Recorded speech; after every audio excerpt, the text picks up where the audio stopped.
what's going on, y'all? This is Mr. Fitness, the body transformation specialist. In tonight's episode of Weight Loss Warriors, we're going to be speaking to Becca.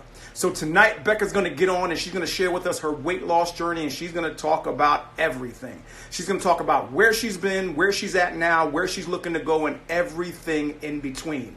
So before we get to Becca and her awesome story, if you've missed any past episodes of Weight Loss Warriors and you'd like to get caught up, head on over to youtube.com/fitnessmotivation4u2. That's fitness motivation, the number 4, the letter U, the number 2. Also, if you've got a weight loss story that you'd like to share and you'd like to do it here on a future episode of Weight Loss Warriors and you're watching this live, go ahead and DM me. But if you're watching this on YouTube, click the link below and let's talk about getting you on a future episode. Last but not least, before we get Becca on so she can share her awesome weight loss story, if you're looking to start a journey and you don't know what to do, or you've already started a journey and maybe you're not getting results, I'd love to help. If you're watching this live, go ahead and DM me and let's talk. But if you're watching this on YouTube, down below, click the link and let's start talking about getting you together into the best shape of your life. So guys, with that being said, let's see if we can get Becca on the show. So guys, if you have any questions during the course, you go ahead and put them up and I will be, I'll just make sure Becca gets them and she answers them. And to the best of her ability. So we're waiting for Becca. She's about to come on, y'all. There she is. Becca, what's going on? How are you tonight? Oh, I'm. Oh, your connection cut off for me, but I know you're there. There you go. I'm here. Okay. All right. Let me not move and not touch it. There you go. So Becca, tonight is all about you. We want to find out how you've gotten so much weight loss success in your time that you've been on this journey. And we want to talk about everything. So my first question to start off this interview is, what was your highest weight? My highest weight was 337 pounds. Okay. And what that's the highest I weighed in. So that's your high. So you could have been higher. Not much, but I could have been a little bit. Okay. All right. So what is your current weight? My current weight is, I weighed in this morning at 156.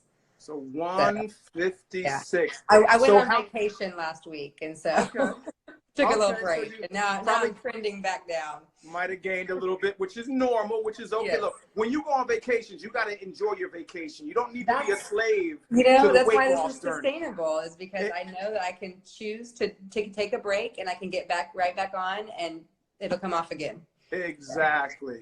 So how long did it take you to get from your highest weight to your current weight? So when I weighed in at 337, that was in 2009, right before I had weight loss surgery. Okay. So I guess that would be 10 years. Okay. So yeah. But there was a loss, and then there was just a lot of laziness and gain back, and then there was a big jump after I had my third child about 20 months ago. Okay. So guys, we are going to get into the whole story of the ups and the downs, the goods, the bads. So guys, you are in for a great episode today. But remember, if you have any questions for Becca, your questions are most important. So I want to make sure that you guys get your questions answered. So if you have any, make sure you throw those up and we'll make sure Becca gets those questions answered. And guys, put up some hearts on the screen. I know you guys are just waiting. You've been waiting for all this awesomeness that we're about to share. So can we see some love on the screen? Can we tap that heart button to show us that you actually are excited as we are to be sharing this information with them? There you go. Look at the hearts. They are going crazy now. I don't have a heart. Otherwise, I'd be hitting mine. There they are. Exactly. Well, you guys, if you have a heart, make sure you hit it on the screen because we want to know that you guys are ready for this awesome interview. So, guys, you already heard what she's accomplished and the amount of time she's accomplished it in. So my next question is, what is your goal weight? So my goal weight, when I first started, I didn't have one. I just needed to lose weight. So I wouldn't set one because it was such a big loss that I couldn't even wrap my head around finding a final number. And so I just tried to lose it first. And then when I got closer, I talked to the doctor about what a healthy goal weight would be. Mm-hmm. And he said, for me, he would be happy between 150 and 160. Okay. Which is right in line with, I'm 5'6". So I did WW, Weight Watchers, and I set my goal at 155. Okay. So how long do you think it'll take you to get to your goal weight? Oh, back to it? Probably by next week. Okay, so you're already where you want to be. Yeah. This is the first time I've done above goal since I got there in last October. And so I've maintained it since then. So I've got a pretty good balance Okay, so what's your focus now? If it's not weight loss, right. what's your current focus? It's strength. Okay. I've got a lot of goals for things like I started doing aerial fitness. Mm-hmm. So I want to be able to unlock new tricks and new skills there. And with that comes the need for upper body strength and core strength. And so a lot of those kind of things, currently still perfecting my splits. Like those kind of fitness goals are now my goal. Obviously maintaining and staying at a healthy weight is also, and then finding a balance with all of that and being a mom of 3 little ones, you know, I've got to find where I can make that fit into my lifestyle. Yeah. So on our pre-interview, the conversation we had prior to today, you said that you had the surgery and you lost a lot of weight, but you didn't have the mindset. I did not. And you didn't change your lifestyle. No. So I didn't choose to change anything. I only changed what had to be changed or what changed by the surgery. So like my eating quantities had to change because I physically could not eat as much. But as far as what I was eating, when I was eating, how much, you know, the things that I had control over, I didn't change. So tell us more about that mindset and why it's so important for success. Oh my gosh, the mindset is huge. I think people think the eating and the exercise are they only worry about those two. And those are also very important because that's the means to getting there. But if you don't have the mindset to go out and make it happen, then you're not going to stick to it and it's not going to be a permanent thing. And so what I did when I had weight loss surgery is like, okay, I'm having weight loss surgery. Let's do this, you know? So I did it and I did lose a bunch. I didn't get down this low. I got below 200 when I had weight loss surgery. And I was like, you know what? That's good enough. I'm done. You know, and then I slowly started gaining back. And I had 3 babies back to back. And when I was pregnant, I was like, hey, if I can't eat it now, when can I? And so I gained a lot back. And with my pregnancies, I got back up to like 275. And it was when I was pregnant with my third. I was 8 months pregnant and I had a 9-month-old and a 25-month-old or whatever. Also, so I had 2 toddlers and I was pregnant and I couldn't keep up with them. I was like, I physically cannot be the mom they need and want. I couldn't do it. And I was like, this is exhausting. Like they deserve more. I deserve more. And that's when my mindset changed. Like I am worth more. Like it is worth it. I am worth the effort and worth the time, worth all of that investment to have the kind of lifestyle they deserve as a mom and I deserve as a wife and an individual. And it was like something just clicked. It clicked. And so when I got out of the hospital with the 3rd baby, I got home. I took a couple weeks to recover from childbirth. And then I just started, I was like, I'm just going to do WW. I'd done it before and had a little success. And so I started that and it just kind of spiraled into this positivity circle of I keep going and seeing more loss. And then I realized I don't want to just be skinny. I don't want to just lose weight. I want to be strong. I need to be able to lift my kids. You know, I've got 110 pounds a kid, you know, over there that I got to lift and move and do things with. And so that's when I started adding the physical activity in. And it just, my mindset since then has just, it's been such a positive spiral of, oh, I can try that. I can do that. I can accomplish that because I've accomplished what I already have. I know like I can do big things if I put my mind to it. Yeah. So what would you say to somebody to help them gain that same hold on the necessary mindset to be successful the same way you have? You have to value yourself. You have to know you're worth it. And with that comes, what do I deserve? You know, I deserve to be healthy. I deserve to have a long, healthy life with the people in my life and myself. And I deserve to be happy, not uncomfortable every day or ill or hurting, you know. And when you value yourself like that, it helps to get you there. And it's slow. It's not going to be overnight, you know. And I still have days where I wake up and I go, God, I am such a failure, or like, I need to lose more weight. And then I have to remind myself, oh, no, I've already done that. Like I'm in a good place, but I can still progress more. I can still grow. So one of the things you had mentioned that you lost weight, but because your stomach was smaller and you were forced to eat less. But then you said you started to gain the weight back. So what do you believe, what were some of the key reasons why you started to gain weight back? I stretched my stomach back out, I believe. I mean, it's probably not as big as it was before, like pre-surgery, but it's definitely larger than it was after I had surgery. And I did that by overeating for the quantities I should have done. And I also ate frequently, too frequently. And it wasn't like a healthy snack here and there. It was like, I'm going to go have some cheese fries every 2 hours or something. And then slowly it just kind of came back on, and because I didn't change my lifestyle. Yeah. So it didn't change what I was fueling my body with. Yeah, yeah. And we'll get into more of the diet part and some of your dietary recommendations, because I know that's a huge part of everyone's journey, whether you do it the natural way or whether you go the surgery route as a tool to get you started. Diet and exercise are both two huge parts of the journey.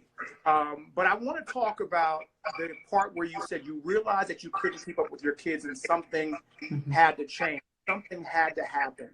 Was that your enough is enough moment, or was there another moment that you believe led to you getting your journey started? No, I think that was the enough is enough. It was kind of like my aha moment. Like if I wanted to create this life. I wanted to have these children. I wanted them close in age. And with that comes the need to have energy. And when you're almost 300 pounds, your energy level just isn't as high because it requires more energy to do everything. Yeah. And I'm done. Like, I don't want to be this exhausted every day of my life. I don't want to not be able to swing with my kids because I can't fit on the swing. You know, those kind of things. And so I think that was definitely my let's just do this. I've got, and nobody else can do it for me. It's like, I realized, oh, nobody else can do this. Like, it has to be me. I have to invest the time and energy and effort to do this because nobody can fix this for me but myself. So, I mean, a big part and a big goal of this show is to motivate, to inspire, and to encourage. So, thinking back where you were when you started your journey and the reasons why you started your journey, what do you say or what do you do to help a young mother to help them not go through what you went through and the things that you missed out on with your kids because of your weight? What do you say to that young mother? Oh man, that's hard. I think you have to think forward to the whole, you know, and obviously you can't predict what's going to happen with your kids, but you have to think, you know, like, you're here for the long haul. This is a relationship that you want to see well into their adulthood. Yeah. And to be around, just to even be around for that, you have to be healthy, you know? If I want to take my kids on a carnival ride, I've got to be I've got to be able to fit in the seat, you know? Yeah. If I want to be able to walk around the zoo with my kids, I've got to be not exhausted from the heat, you know? And so for me, it's thinking about all those things I want to do with them and how I can make that easier and more enjoyable for everybody. And my kids now just know that activity is part of our life. Like if I say we're going to go to the donut store, because we do go to the donut store, they ask, are we walking? Or are we riding the bike? Because very rarely do we drive to the donut store. Yeah. That's just part of what we do, you know? And so I want to be that mom. I want to be a fit mom. I want to set an example for them. And I think it's living the way I hope they live. It's valuing myself the way I hope they value themselves. Yeah. I think that's, it's all about your self-worth for me and your self-love. Okay. So you said at one point you decided to join Weight Watchers. I did. And for a couple of months, you only focused on tracking your nutrition. Yeah. So let's talk about how your relationship with food was prior to the start of your journey. My relationship to food before I started Weight Watchers was food was the answer to everything. It was the comfort when I was sad. It was the celebration when I was happy. It was the coping mechanism when I was stressed. I ate for all of the emotions. That's just how I coped with everything. And through WW or Weight Watchers, I have been able to retrain myself and reshape that relationship And I still have moments where like, I am stressed out. I want to go eat a piece of pizza. You know, like it still happens. I still have those thoughts, but I can walk myself back from that thought and say, no, that doesn't really further my end goal. My end goal is to be healthy. And really that pizza is not going to not stress me. It's not going to help me not be stressed. You know, I need to identify what's stressing me out and then find a solution for that. Or let's go celebrate. Let's go do something that's not food related. It doesn't have to be food to help celebrate. And so it helped me prioritize that because so you have a daily point allotment through WW. And if you want to lose weight, they suggest you stay in that. And so I couldn't go stress eat 5 pieces of pizza because that didn't fit in my daily allotment. I wasn't prepared for that. And I'm pretty type A, so I like to follow the rules. And so that daily point bank helped me a lot in the beginning when I didn't have the knowledge or the power to do it myself. That kept me in line kind of. And then slowly now it's just second nature kind of like, I don't even want 5 pieces of pizza. Maybe I'll have one and I'll plan for it and fit it in my day. But I don't find myself eating out of emotion anymore, which is a huge non-scale victory for me. That my relationship with food is now healthy. Food is to fuel me. Yes, it's enjoyable and you have those special meals that you go out for, but ultimately food is to fuel my body. So I don't need to go out and overeat. And honestly, like if I want pizza, I can have a piece and guess what? I can have a piece later. Like I don't have to have it all right now. It's going to be there later. So just those kind of things, realizing that's been really helpful. So how does someone get to that point? Because everything you're saying makes sense, but the problem is that we're all very impatient. Yes, we want it now. And that takes time. Getting to that mindset takes time. So if someone wanted to start that, what is the first thing they should do? I think it's all about practice. It's like anything, you know, if you want to get good at something, you have to practice it. So at first, I will say this all the time, WW was really cumbersome for me at first. Like it took a lot of mental effort to figure it out. For me anyways, because you don't know the foods that are low in points, and you don't know what to substitute for this or what could work instead of this, that kind of thing. And so it took a lot of mental effort. And the more I practiced that and the more I looked up and learned, the easier it gets to do that. So now I can go out to any restaurant and pick something off the menu that I know is going to be relatively low points without looking it up ahead of time. Whereas before I would have to plan out. And like there was a time period where my husband and I went out for dates and we only went to Cheesecake Factory because I only knew the point values for Cheesecake Factory because they were in the app, you know. But then it's the more you practice it, it's like the splits. Like the more I practice it, the closer I get. You know, the more I do headstands, the better they get. You know, it's just practice and it's not overnight. But what kept me going with the practice was seeing positive results. You know that, and so once you start to see those, you want to see more of them. And so, and you know that it's because I'm doing these healthy things. I'm making healthy choices. It's getting these healthy results. It's getting these positive results. Okay, I should keep doing this, you know? And that's not to say that I didn't have slip ups. I totally had slip ups on the way to where I am. And my whole journey was 2 steps forward, 1 step back. Like it was like lose, gain, lose, like it was not a straight line. And I think in those moments, you have to just trust that you're making healthy choices.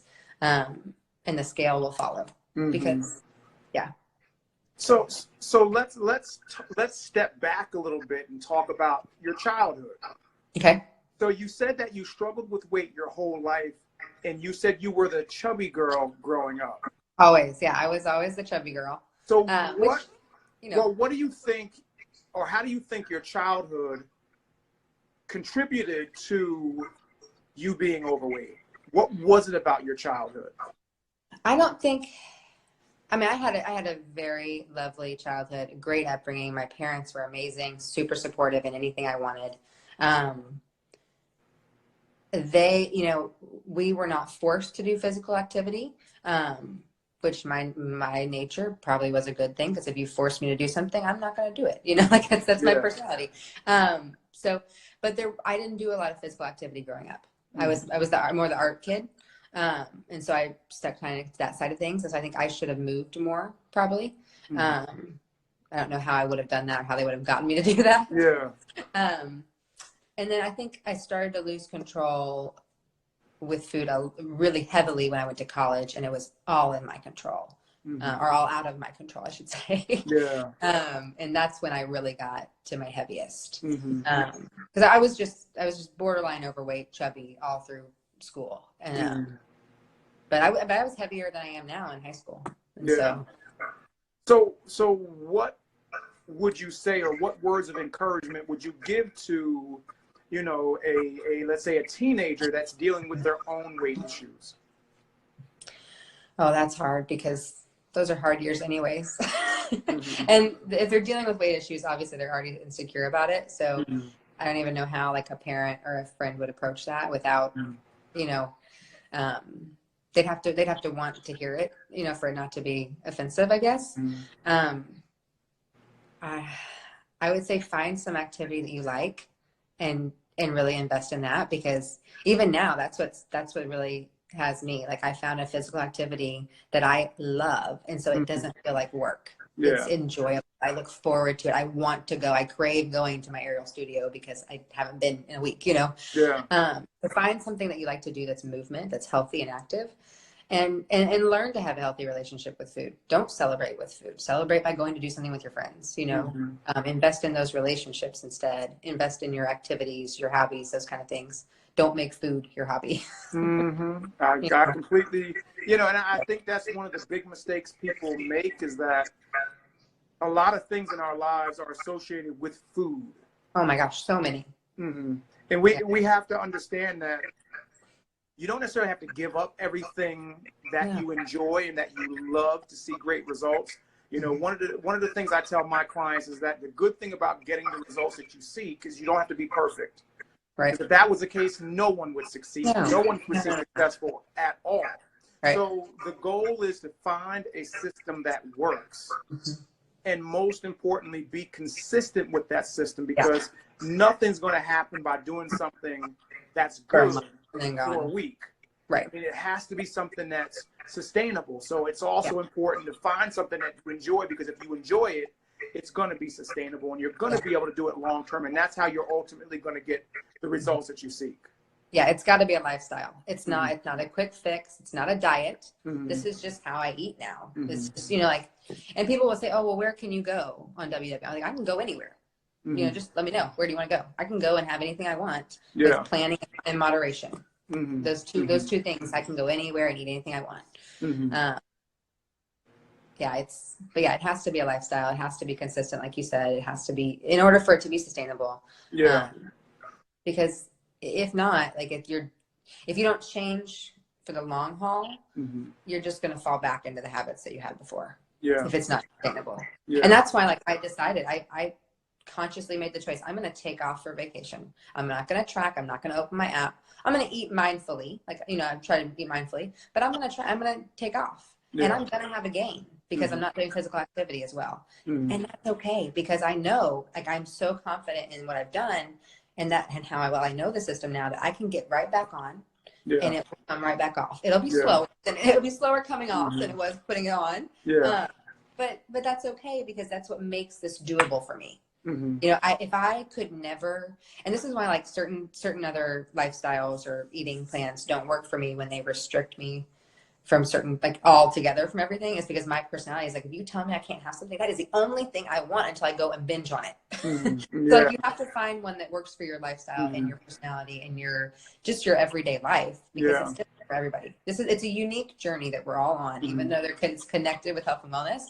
Everybody's journey is unique, and you have to find what works for you, because what worked for me is not necessarily going to work for everybody else. Well, I think, I mean, you might be able to pull from it with tips and ideas, but it's not going to be identical.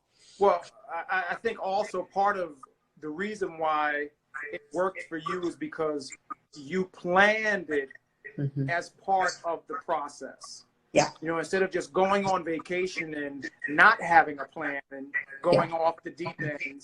I didn't lose control. I chose to put it aside. I chose to push the pause button. And I actually, the day after I decided that, I woke up feeling guilty, and I was like, no, it's not healthy to feel guilty over this. Like, it is okay to just take a few days and enjoy, as long as I'm mindful still. And I had to really talk myself through it, because I woke up and I was like, oh my gosh, what did I eat last night? you know, and I didn't Yeah. track it. It's not in my app. Uh-huh. But so it was good for me to, it's good for me to see that I can do that. And then to get back and get on the scale and be up. I think I was up 8 pounds after the break. So to be up 8 pounds and have it not instantly make me feel totally defeated and be like, you know what, it's okay. Like, that's a victory in itself, that I can get on the scale, be up a little bit and be like, you know what, I'll handle it. It's okay. So let's fast forward a little bit. And the gym. You decided to start working out. I did. You just started walking for an hour. I did. You felt like you didn't belong there. I did not. I felt like a stranger. I felt like everyone was looking at me going, why is she here? Like, what is she doing? Is she doing it the right way? Yeah. And I was walking. Like, how do you walk the wrong way? You know, but I still had those thoughts.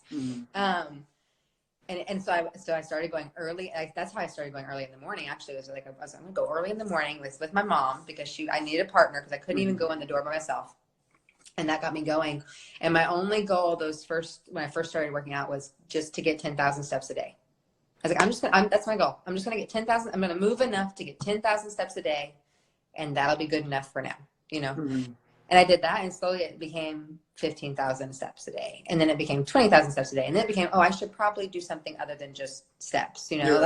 And I actually had to stop wearing my Fitbit, because I was obsessing so much about the step count, because I was in challenges and stuff, that I was like, I'm not gonna do that machine. It doesn't get me steps, you know? So I had to take it off and be like, no, you know what? This isn't about the step count. This is about my health. Like, I need to also be strength training in order to achieve my goals.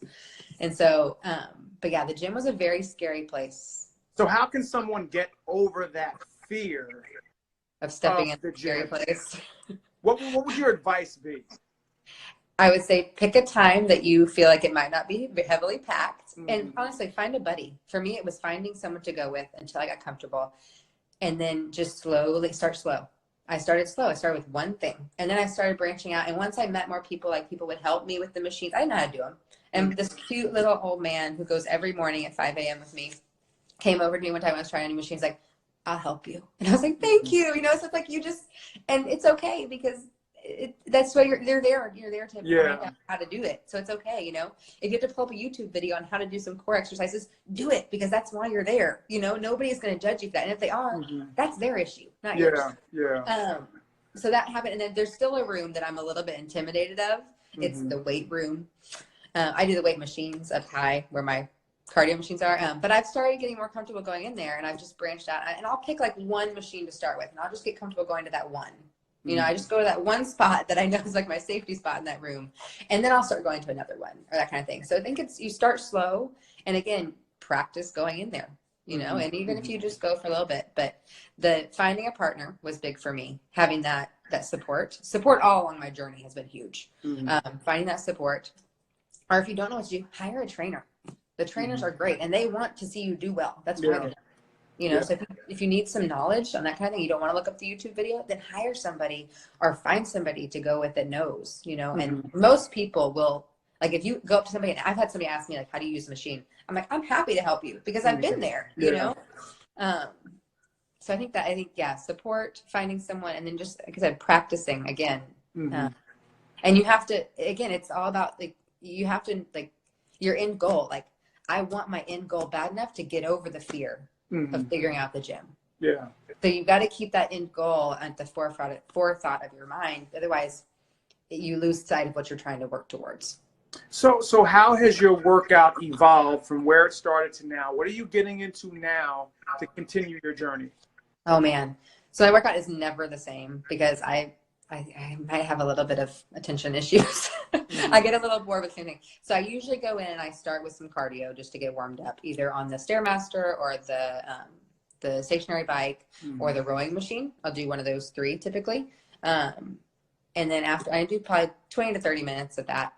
And then I'll do weight machines, and it's either a leg day or an arm day. If I'm doing aerial later on that night, then I make sure it's a leg day, because I want to save my upper body for aerial, because you have to lift yourself a lot. So that kind of determines what I'm doing. And then 2 days a week, there's 2 classes I take at the gym. I take a Paya, which is a Pilates yoga class on Wednesdays. And then I take a yoga class on Fridays. So on those 2 days, I do just the cardio, and I go into those 2 classes. And I have to call it because I have to get home in time for my husband to get ready to go to work. Because he takes care of the kids in the morning when I go. Like I said, support. Couldn't have done it without support of all kinds. And so it varies. I always do stretching. Like, stretching is my favorite part of any workout. I used to hate it. I couldn't even touch my toes. And now I'm like, oh, just bend me in half and let me just lay there because it feels so good. And I make sure and do that. I like to do that last because it's like I have to earn it. I've got to get through the cardio. I've got to get through the weight machines to get to do the part that I really enjoy. I also always do a little bit of core. So I'll do either some crunches or some sit-ups or, lifts or stuff like that for core work. Yeah. So it sounds like you've made a total life shift from making the decision to get into better shape, to get into better health, to taking the necessary action, to joining the gym, overcoming your fear, eating better. And you said one of the things earlier is that your kids now see you being active and it's just part of life. So, it is. Well, talk about some specific things that back in the day when you were overweight, some things that you missed out on because of your weight. I couldn't swing with my child. I couldn't sit on the swings. I was too wide because the chains would cut into my thighs. And now I easily can swing. I can hold multiple. I can go all 3 of them in my lap if I want to. I can do the monkey bars with my kids. I've taken them to an aerial yoga class. My oldest has gone to that class with me, and we've done back fly, hung upside down. Now he loves to invert. The kid, I got to get him in gymnastics because he just wants to invert all day long. If I lay down on the ground to do like push-ups or something, my older 2 and now my 3rd, even my littlest, will come over and try to do them with me. It's just a part of life now. Like we walk a lot of places. We use our stroller and we go places that we walk. I got a bike I can carry all 3 kids on the bike with me. It's a calf workout for sure, quad workout, but but it's good. So it's those kind of things. I want them to see me active because I want them to just think that activity is normal. It's normal to be active. It's normal to be healthy. And that's the real goal, is to lead by example for them. So but yeah, getting to do stuff with them is like amazing. So swimming in the water, I went on a boat with them when I was on vacation. I didn't have to worry that I was too heavy to get on the boat. I wouldn't have to worry about is the paddle boat going to tip if I sit on this side and there's nobody over here, So talk about your most embarrassing moment that you can remember being overweight, and how did that make you feel? Oh man, I have to pick one. And I think this is important because the people that choose to make a change are the ones that are honest with themselves, and they're honest with every part of their journey. And so I want people to hear your moment, or at least one of them. I would say I've had many. Usually it was associated with fitting in something or being too heavy for something. So like eating in a booth would be hard because am I going to fit in the booth? Like, do I have to ask them to move it over for me? But specifically, I can remember I went on an airplane, and I don't like flying anyways, but this would make it worse. I went on an airplane and I had to overflow into the next. I didn't have to get a second seat, but I would basically have to sit and overflow into the other seat. And I got on and my belt would not buckle. It would buckle, and I was too embarrassed to ask for an extender. And so I just I would pull the 2 sides and just rest them on my thighs, and then put my cardigan in my lap so it looked like it was buckled under it. And I came by, and then all the while knowing oh my gosh, how awful is this? I was mortified. It was awful to feel that way. And just not to have to think through all those things. Am I gonna fit in the stadium seat if I go to the game? Maybe I shouldn't go because the stadium seat might not be big enough for me, or is it going to be too hot because I feel like I have to wear pants in the summer because my legs are too big, or I don't really see how big I am, or let me wear this cardigan, which is totally I live in Texas. It is so hot to wear a cardigan in summer, guys.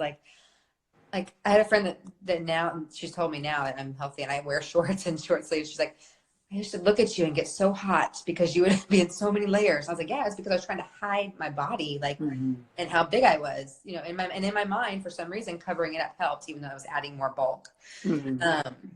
So just all of those experiences, like, am I going to break the chair if I sit in this chair? Or having to ask, like, what's the weight limit for that? Yeah. Those kind of things. Yeah. So, and it's so sweet now to go, I don't have to worry about it. Like, I got a step stool for my kid. I'm going to get on it because you know what? Like, it's going to hold me. Like, I don't have to worry. I'm so far under the weight limit for those kind of things now that every time I do something like that, it's a reminder of like, okay, this is why I did this. You know, like my life is just less stressful because of it. Yeah. So what made you decide that surgery was the right tool to help you get your journey started? It was offered to me. My parents came to me after college graduation, or right around college graduation, and said, hey, we'd like to offer you the opportunity to have this weight loss surgery if you'd like it. And I was like, well, heck, why not? You know, like, okay, sure. Yeah. And I thought it going into, I was like, yeah, this will be a quick fix. This will be great. I'm going to get skinny and hot. I mean, they're made of my dreams. It's going to be awesome, you know. And I did have the surgery and I did lose a lot of weight, but it wasn't a quick fix. It's definitely not, it's not an easy out. It's not anything like that. It's a tool, like any other tool, to help people lose weight and to get healthy. And if you use that tool appropriately and you practice using it and you have the mindset for it, then it can lead to very positive things. Mine, because I didn't have that mindset, I didn't use the tool the right way. I tried to let the tool just kind of fix it like a magic wand, and it doesn't do that. I gained all that back, or not all of it, I gained majority of my weight back. And that, was an eye-opening experience to wake up one day and be like, God, how am I back here? You know, and to have gone, and I went through the weight loss surgery, and then I had a handful of plastic surgeries to remove skin. So I went through a heck of a lot of surgery, and it still ended up back where I was because I just didn't have the mindset. I wasn't in the game. So was there ever a point where you thought that you could do it without the surgery? Back then, no. No, I didn't, because I didn't have the mindset. Knowing what I know now and having the confidence I have now and knowing how the program works, yes. I think if I was in the mindset I'm in now back then yeah, I could have done it without surgery. It would have been a different road for sure, you know, a different journey. I would have a lot more extra skin also because I wouldn't have had the skin removal surgeries. But back then I wasn't in it. I didn't know. So I think I had to have that to kind of see what it was like to kind of have a taste of it. Which surgery did you have? I had the gastric sleeve. So they also, back then they called it the banana surgery as well, because they basically, so your stomach has a pouch on the end. They basically cut the pouch off so that your stomach is smaller and you reach the full receptors faster. So how did you choose that surgery over all the other surgeries?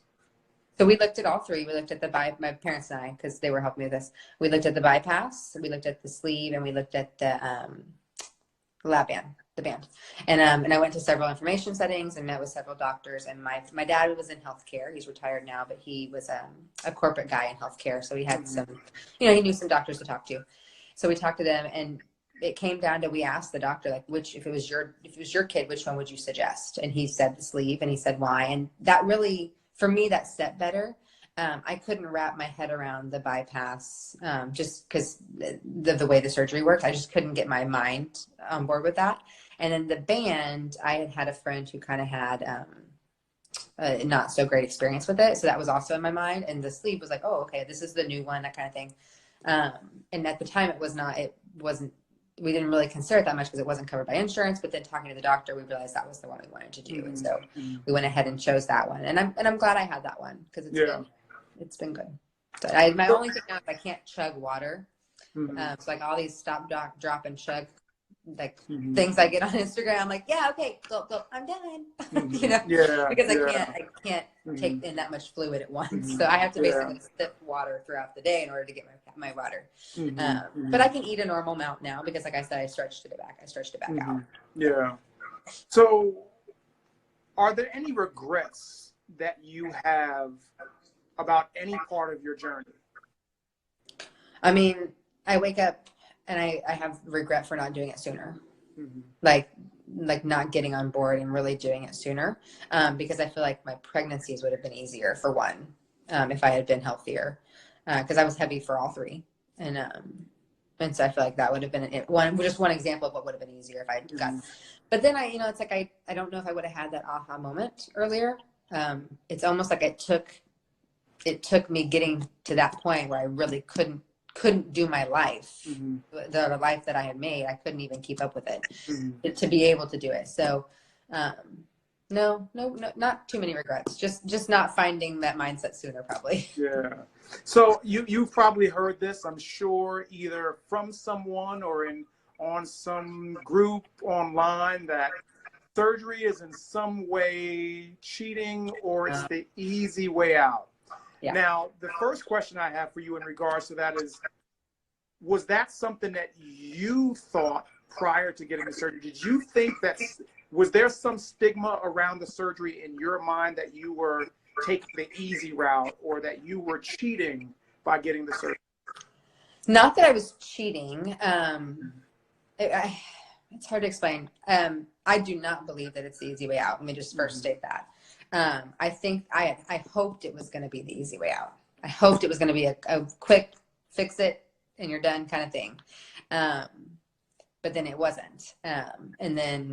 So yeah, I would be willing to bet that nearly all the people who say that or claim that or believe that probably are not weight loss surgery, have not had weight educated loss. Yeah, or don't know someone who has, because if you knew me when I had it also, you would know that it was not the easy way out, because there's a lot that goes into it. And it's a different kind of work, but it's still work. For sure. And you have to use it and really invest in it for it to work. So I don't like to think people that say that are mean or they're trying to be. I think it's just, it's kind of a bit of ignorance. Maybe they don't realize what's involved, or they've not experienced it or have someone that experienced it. And so a lot of that is just, they need to be educated, like you said, which is why I will talk to anybody about any part of my journey. And I think some people, they procrastinate not only on getting started, but somebody that may be considering the surgery because of that stigma that surrounds the surgery and this mentality. So what would be some of your ideas to kind of eliminate or end that stigma that people have in regards to the surgery? Because it seems to be, and it seems to be probably less than now, but there was a time where there was the natural weight loss group, and it almost seemed like it was versus the surgery group.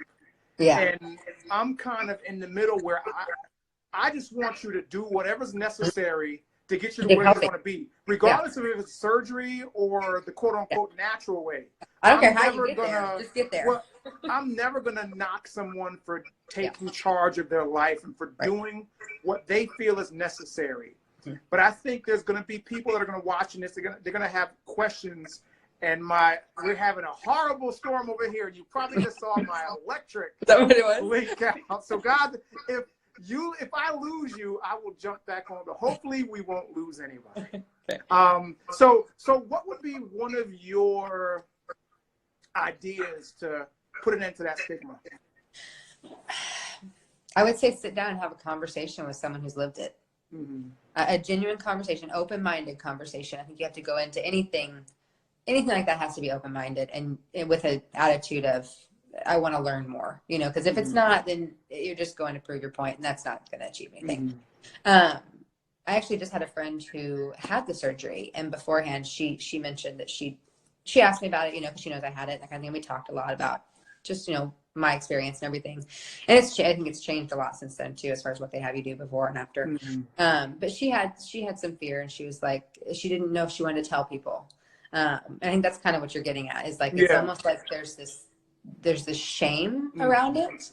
God, if I could there should be no shame around it. None. Because Why would you ever shame someone for wanting to better their health? Mm-hmm. But I mean, that's what you're doing ultimately. Like, they're looking into different routes of how to get healthy and how to make change and positively impact their lives. Why would you ever shame them for that? Like, that just doesn't, it doesn't help anybody, you know? Yeah. So I think it's educating people. Mm-hmm. It's being open to talk about it. And those of us who have had that experience, sharing that with people who, because not everybody is going to have that experience. Not everybody's going to need it. And that's great. For those who don't need it, that is awesome. Like, more power to you. But for some, it's the right route. And it's a perfectly 100% okay route. You know, as long as you and your doctor think it's good, then you know what? That's all that matters. Mm-hmm. But yeah, there's definitely a stigma around it. I think the more we talk about it, the more that stigma will kind of disappear. I think the Instagram community has been huge in connecting the different routes to getting healthy. Because like I follow people and have people I interact with on a daily basis that aren't doing WW. They're just weight loss surgery people, or they, you know, they are not just, but that's the route they went. They don't do anything else. That's their main route. And to see all of that come together, like, this is our goal. We have the same goal. We want to be healthy. We want to enjoy life. We want to be around here for a long time. You know, it doesn't matter how you get there, and we can all learn from each other on each other's routes. So I think just being open-minded is really big. So one of the things you had talked about was setbacks. Some of the setbacks that you've had during the course of your journey. And obviously your journey wasn't overnight, but you've arrived where you've arrived. You've come out on the other end, the light at the end of the tunnel, a whole new person. So how did you deal with some of those setbacks that you had? So most of my setbacks were were usually spurred or brought on by a gain on the scale. And early on, that was pretty devastating to me, because I felt I was doing everything. Like, why did I gain? It would be even a little gain, but why did I gain, you know? And super discouraging. And I had to do a lot of self-talk. You have to do it. For me, I talk to myself a lot, like positively, but not out loud usually.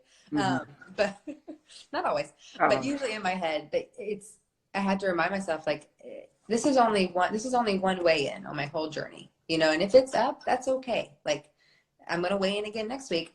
And, you know, living in this disappointment and changing and making unhealthy habits is certainly not going to get me to have a positive loss next week.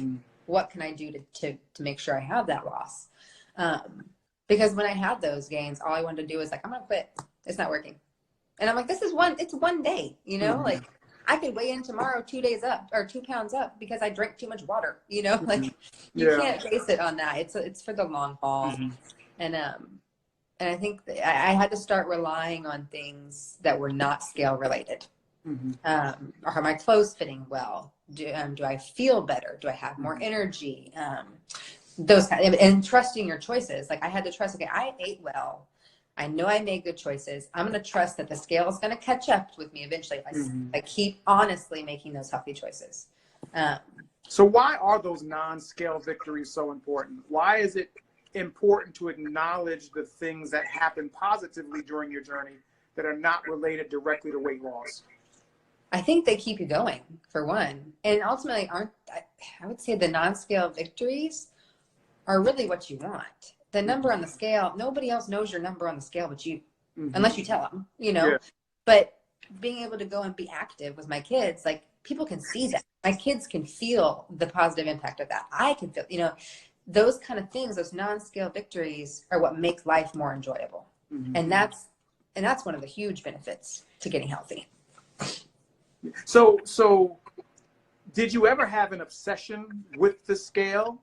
And if so, how did you end that obsession? Oh, did I ever? So when you are on WW and you're in losing mode, so up until when you reach your goal, they tell you to weigh once a week, and it's for good reason. I wasn't doing that. I was weighing probably multiple times a day, and that's just like a roller coaster of emotions if you're tied to that scale number. So I decided I was going to take a month off, and so I put the scale away. And I didn't weigh in for a month. I still tracked all my food and did all my working out and that kind of thing. But I didn't weigh in. I was like, I'm just not, it's obsessive. It's controlling me. And it's not all about that. Like that is just one measurement for success. And I took a month off and I went back the month later and I weighed in and I was down. I had a loss, overall on the month. And then I was like, okay, I'm gonna start weighing in again and see how it goes. And ever since I had that month off, it's a much healthier relationship with the scale. I also got a scale that tells me more than just weight, which helps. Sorry, the air conditioner is blowing and it's freezing in here. That's one side effect to losing weight.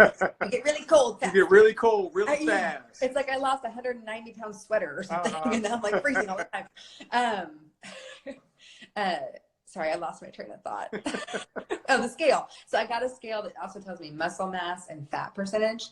And so that helps me in times where I am up to go look at those numbers, because 9 out of 10, if I'm up on the numbers, it's because my muscle mass is up and my fat percentage is down. And I'm okay if it's up for those reasons. You know, like that's okay. I'm gaining strength. So that helps me now too. I do weigh daily now because I want to see how the foods I ate and what I intook and the activity I did, how it affects my weight, so that I can plan better for the future.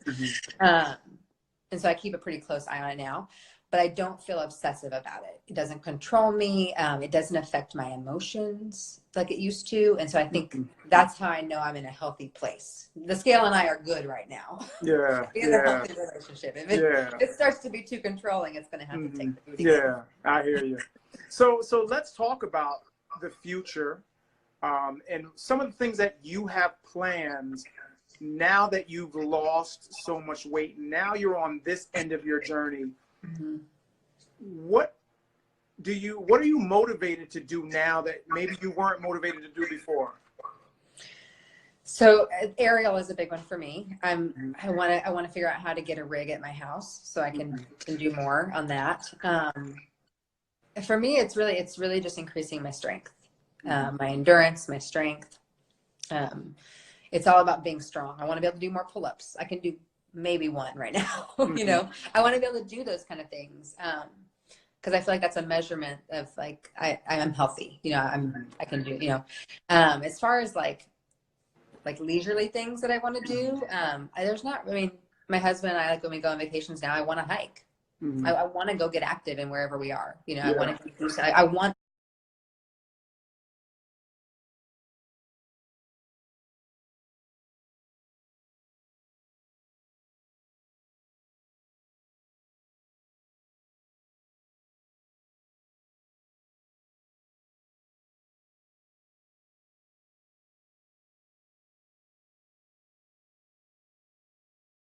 swim with my kids. I want, you know, I want to go be active because I can. And that's kind of my thing is along this journey, I've had to tell myself, I need to get comfortable with being uncomfortable. I want to try new things. Now that I'm able and I'm in this body and I'm literally less than half the size I was, like there's so many things that are available for me to do that I want to be open to those. So just approaching things is like, yeah, I'll try that. Like, and then next week I'm trying a yoga on water class. I have a friend found it and asked if I wanted to go through. I was like, yes, I do. I will make that happen, you know? And it could be a spectacular failure, but I'm going to try it because I can. And I know that if I fail at it, or if I fool of myself, people might laugh, but it's not because I'm overweight. It's because I fell off the board or something. Exactly. You know? Like, exactly. So I think that trying new things is big. And that's how I found aerial in the first place. I was trying new fitness classes and stuff. And somebody was like, oh, we should go do aerial. And I was like, oh yeah, let's go do that. And now I'm like, I'm hooked. Like, let me hang upside down all day long. So one of the last questions I always ask everyone that comes on my show is what, and it's amazing. We're already to the end of, and the only reason why we're coming to the end is because Instagram limits us to an hour interview. And it's amazing that this interview has already been almost an hour. Like we're about 6 minutes shy from an hour. So Instagram is going to boot us off in just a few minutes. So I think this is probably one of the most important questions of the interview. You've given a lot of usable information tonight that people can take right now if they chose to go either start their journey or take their journey to the next level. But my question to you as we wrap this interview up is, what are you hoping to accomplish by sharing your story? I'm hoping this can reach at least one person that was where I was, that needed to hear that it's been done, that it's doable. Like, this is actually something that a real person can do. And I don't have a whole lot of time. I got 3 kids, guys. Like, it's not like I can just go to the gym all day long. But someone with a normal life, like everyday Joe, the person walking down the street, can do this if you want it bad enough. You can, you make it happen. And if I can reach one person and encourage them to try to do that, and they have a positive, impact, then that's great. And that's kind of like this whole Instagram. Like, guys, my Instagram started as a way for me to post progress pictures and I keep up with them and like I hold myself accountable.